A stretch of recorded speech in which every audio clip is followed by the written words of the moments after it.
ഞാൻ മുല്ലത്തരം ഡാലി മുക്കാഞ്ഞിരം അഥവാ സോമൻ ഭോപ്പാൽപുര.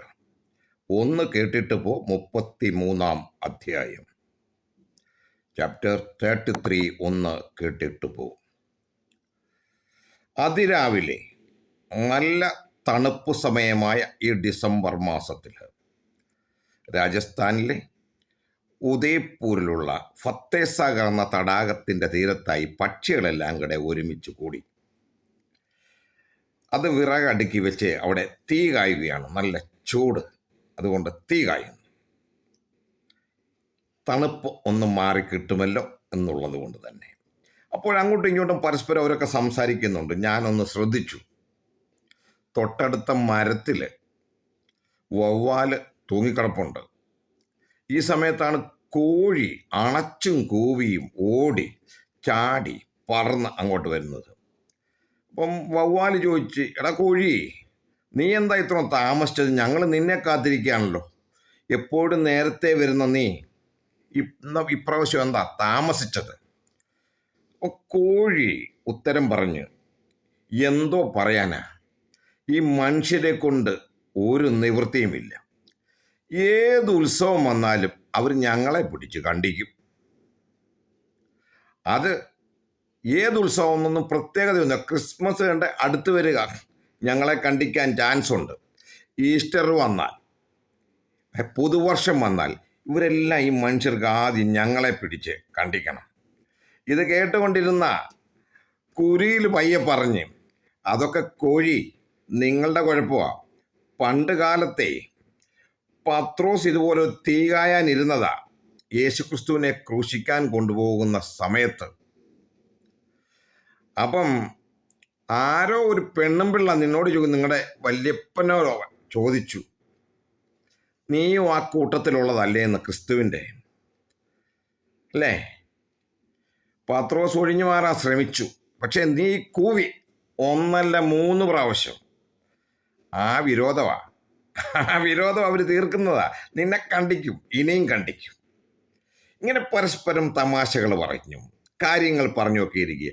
അപ്പം മയില് പറഞ്ഞ്, എന്നെ നോക്ക്, എനിക്കൊരു പ്രശ്നമില്ല. എന്നെ കാണാൻ എത്ര സുന്ദരിയാണ് ഞാൻ. എവിടെയെങ്കിലും മഴക്കാർ കണ്ടാൽ മതി, ചെറിയൊരു മഴക്കാർ, ഞാൻ ആനന്ദ നൃത്തമാടും, എൻ്റെ പീലികൾ വിടർത്തിയാടും. അത് കണ്ട് ജനങ്ങൾ, ഈ മനുഷ്യരൊക്കെ സന്തോഷിക്കും. അവർക്ക് എന്നോട് എന്തോ സ്നേഹവും ആരാധനയൊക്കെയാണെന്നറിയോ. മയിൽ തുടർന്നുകൊണ്ടേയിരുന്നു തൻ്റെ സൗന്ദര്യ വർധനം. എന്നെക്കൊണ്ട് അവർ എണ്ണ വരെ ഉണ്ടാക്കും. ആ എണ്ണ എടുത്തിട്ട് അവർ കയ്യിലോ കാലിലോ ഒക്കെ ഈ മുറിവല്ല, ഈ ഒടിവും ചതവെടുത്തും തേച്ച് കഴിയുമ്പോൾ സുഖം പ്രാപിക്കും. അപ്പോൾ മയിലിനെ കൊണ്ട് മനുഷ്യർക്ക് ഇഷ്ടംപോലെ ഉപകാരങ്ങളുണ്ട്. കൊച്ചു പിള്ളേരൊക്കെ മയിൽപ്പീലി, ഞങ്ങളുടെ പീലി എടുത്ത് പുസ്തകത്തിനകത്തൊക്കെ വെക്കും. ഞങ്ങളെ കൊണ്ട് എന്ത് ഉപകാരമാണ്. അപ്പം ഞങ്ങളെയൊക്കെ അവർ വളരെ സ്നേഹത്തോടെയും കാര്യത്തോടെയും, കോഴിയെ കാണുന്ന പോലൊന്നുമല്ല കാണുന്നത്. അത് കേട്ടത് അത്ത പറഞ്ഞു, എന്നെ അവർ ഓമനിക്കുന്ന പോലെ ആരെങ്കിലും ഓമനിക്കുന്നുണ്ടോ? അവരുടെ ഭാഷ സംസാരിക്കാൻ പോലും, മനുഷ്യരുടെ ഭാഷ സംസാരിക്കാൻ പോലും എന്നെ കൊണ്ടാകും. തത്തമ്മേ പൂച്ച ഇതൊക്കെ കേട്ടിട്ടില്ലേ? ഒരു പൂച്ച വന്നാൽ ഞാൻ വിളിച്ചു പറയും. അവരിന് ഒരുപക്ഷെ ചിലപ്പോൾ കൂടുതലായിട്ടിരുന്നിരിക്കും. പക്ഷെ എങ്കിൽ പോലും എന്നോട് കാണിക്കുന്ന സ്നേഹം, ലാളന, അതൊക്കെ മനുഷ്യൻ വേറെ ആരോടാ കാണിക്കുന്നത്? ഇത് കേട്ട മാടത്തേക്കും ദേഷ്യം വന്നു. ഞാൻ എന്നെ കുറവാണോ? എന്നെ ഇതുപോലെ തന്നെ അവർ വളർത്തുന്നുണ്ട്. ഒരുപക്ഷെ തത്തമ്മയെക്കാട്ടിലും, തത്തമ്മയ്ക്ക് ഇപ്പോൾ കാണാനൊക്കെ സൗന്ദര്യമൊക്കെ ഉണ്ടായിരിക്കും, പല നിറത്തിലുണ്ടായിരിക്കും. പക്ഷേ എന്നെയും ഒട്ടും കുറയാതെ വണ്ണം ഈ മനുഷ്യർ എന്നെയും സ്നേഹിക്കുന്നു, ലാളിക്കുന്നു. ഞാനും അവരുടെ വീടിനകത്തൊക്കെ തന്നെയാണ്. അല്പ ഉച്ചത്തിൽ സിനിമയിലെ വില്ലനെ പോലെ ആ സമയത്ത് പരുന്ത് പറഞ്ഞു, ഒന്നും മിണ്ടാതിരി, എൻ്റെ ഒപ്പം വരുമോ? എൻ്റെ ശക്തിക്കൊപ്പം, എൻ്റെ കാഴ്ചയ്ക്കൊപ്പം, എൻ്റെ ഗൗരവത്തിനൊപ്പം ഏത് പക്ഷിക്കാണ് എന്നോട് പിടിച്ചു നിൽക്കാൻ ഒക്കുന്നത്?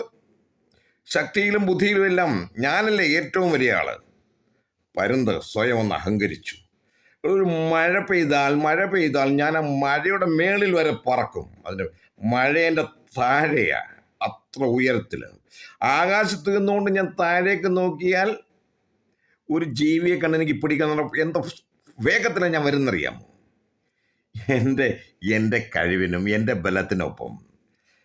ഏതുണ്ട് പക്ഷികൾ, മറ്റൊരു പക്ഷി ഏതുണ്ട്, ഒരു വെല്ലുവിളി പോലെ പറഞ്ഞത്.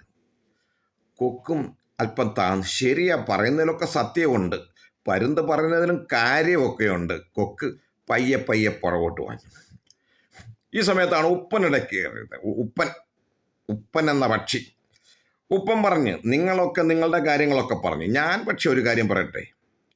മനുഷ്യർ പുറത്തേക്ക് എവിടോട്ടെങ്കിലും പോകുമ്പോൾ എന്നെ കാണാനാണ് എല്ലാവരും ആഗ്രഹിക്കുന്നത്. എന്നെ ദർശനം കണ്ടിട്ട് പോയാൽ അവർ ആഗ്രഹിക്കുന്ന കാര്യം സാധിക്കും. ചാലേ വലത്തോട്ടൊഴിഞ്ഞ ചകോരാതി പക്ഷിയുടെ കോലാഹലം കണ്ടുകൊണ്ട്, അങ്ങനെയാണ് പറയുന്നത്.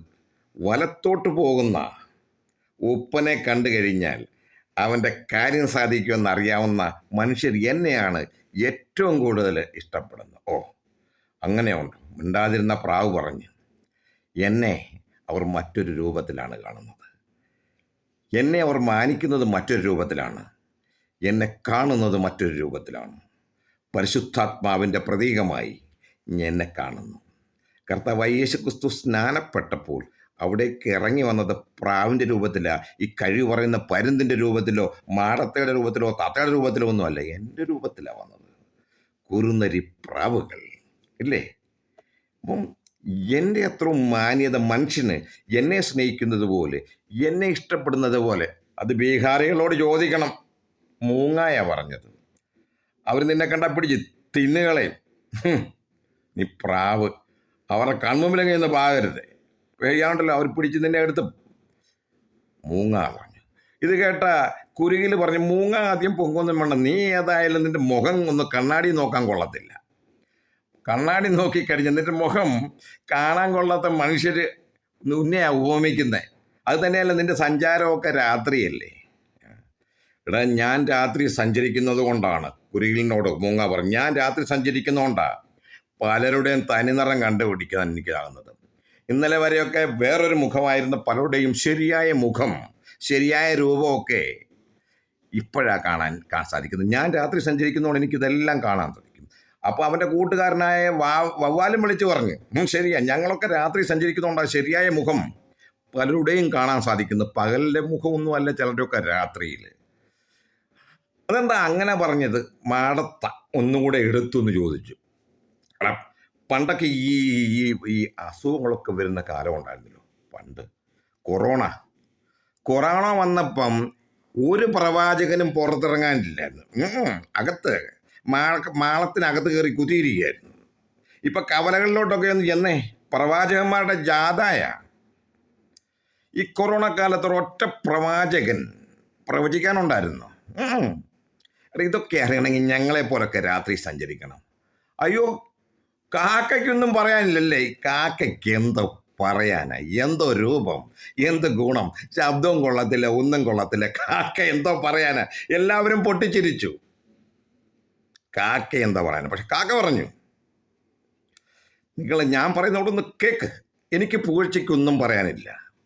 നിങ്ങളിൽ ഏറ്റവും താണവനും കൊള്ളാത്തവനും ശബ്ദമില്ലാത്തവനും കാണാൻ കൊള്ളാത്തവനും ഞാൻ തന്നെയാണ്. ആ തിരിച്ചറിവ് എനിക്കുണ്ട്. ഇല്ലത്തില്ല.